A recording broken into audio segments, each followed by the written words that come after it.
अस्सलाम वालेकुम, मेरा नाम दानिश हुसैन। सबसे इम्पोर्टेंट बात जो मैं आज आपको बताने वाला हूँ वो ये है कि FIR में तो सिर्फ एक मुलजिम नवीद जो है उसको शामिल किया गया है, लेकिन ज़राए बता रहे हैं और जो तफ्तीश हो रही है उसके मुताबिक मल्टीपल वेपन्स के वहाँ से शेल मिले हैं और शवाहिद मिले हैं कि मुलजिम एक नहीं था, वहाँ पर एक से ज़्यादा शूटर्स थे जो कि एलिमिनेट करने के लिए, असैसिनेट करने के लिए वहाँ पर मौजूद थे।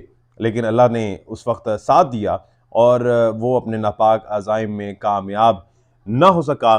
अभी जो मेन डेवलपमेंट है वो ये है कि खोज लगाई जा रही है और PTI भी इसमें बज़िद है कि बाकी लोगों का भी सुराग लगाया जाए। और सुनने में ये आ रहा है कि वो जो कहते हैं ना पंजाबी में देसी ज़बान की खुर्रा मिल रहा है, तो खुर्रे मिल रहे हैं।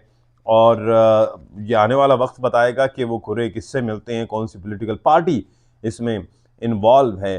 अभी कंटेनर जो है वो खान साहब का बना लिया गया है जिसमें एक बुलेट प्रूफ ब्लॉक बनाया गया, लेकिन उस पर भी खान साहब, जैसे मैं पहले भी बता चुका हूँ कि वो तो कहते हैं कि जब किसी ने करना है तो उन्होंने फिर ये bullet proof jackets, bullet proof glasses, ये चीज़ें नहीं देखनी। खान साहब इस वक्त उस शिद्दत का तयन कर सकते हैं और मेरे ख्याल से वो जानते हैं कि उन्होंने जिनसे टक्कर ली है वो कोई भी हो या उनके जो दुश्मन हैं वो आम नहीं हैं। वो बड़े ताकतवर हैं और अगर उन्होंने ठान ली तो वो इन चीज़ों को दूर करने की महारत रखते हैं। ये दरअसल खान साहब सोच रहे हैं, लेकिन दूसरी जानिब खान साहब टकराव की सियासत भी नहीं चाहते किसी भी किस्म की, उनके बयानात से अंदाज़ा भी हो रहा है। लेकिन लॉन्ग मार्च के मामले में, नए इलेक्शन के मामले में वो टस से मस होने के लिए तैयार नहीं, उनका मोराल बुलंद है। और बल्कि अभी जो डॉक्टर्स ने ताज़ा तरीन सूरत हाल बताई है उसके मुताबिक 3 से 4 हफ्ते अभी खान साहब को लगेंगे ठीक होने में। लेकिन उसके बावजूद खान साहब तो प्लान कर रहे हैं कि मैं 2 हफ्ते के बाद, जैसे ही ये पिंडी पहुंचते हैं रावलपिंडी, तो चूंकि रावलपिंडी पंजाब का एंड है, उसके बाद फेडरल गवर्नमेंट यानी कि फेडरल एरिया कैपिटल आ जाएगा, तो जैसे ही वहां पर पहुंचेंगे तो मैं वहां से अब इस लॉन्ग मार्च को लीड करूंगा।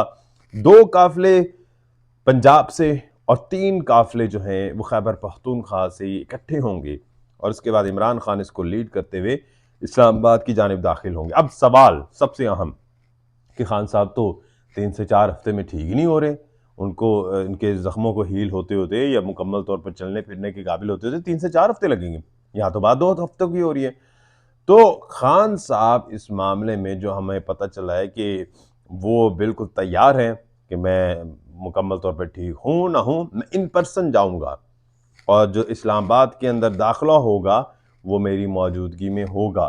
तो हो सकता है खान साहब इसी हालत में लॉन्ग मार्च के शुरुआत के दरमियान हो और चूंकि उस वक्त सर्दी भी बढ़ चुकी होगी और सारे इंतजामात भी किए होंगे, तो काफ़ी कुछ प्लान किया जा रहा है। वहाँ पर कैंप्स, रिहाइश का इस्लामाबाद में, रावलपिंडी में इंतज़ाम किया जा रहा है। PTI की जो क़यादत है उनकी जानिब से, जो इंतज़ामिया है PTI की, और हो सकता है कि आने वाले वक्त में मामलात बड़े सख्त हों क्योंकि खान साहब तो पीछे हटने वाले नहीं हैं और खान साहब इसी ज़ख्म के साथ, इसी दर्द के साथ, इसी कर्ब के साथ दोबारा लॉन्ग मार्च में शिरकत के लिए ना सिर्फ बिल्कुल तैयार हैं बल्कि पुरअज़्म हैं। अब देखना ये है कि आने वाले वक्त में उनको इस्लामाबाद में क्या रुकावटें मिलती हैं।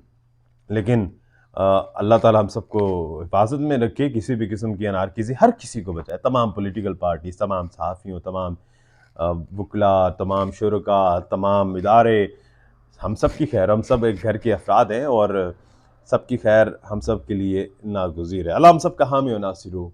पाकिस्तान जिंदाबाद।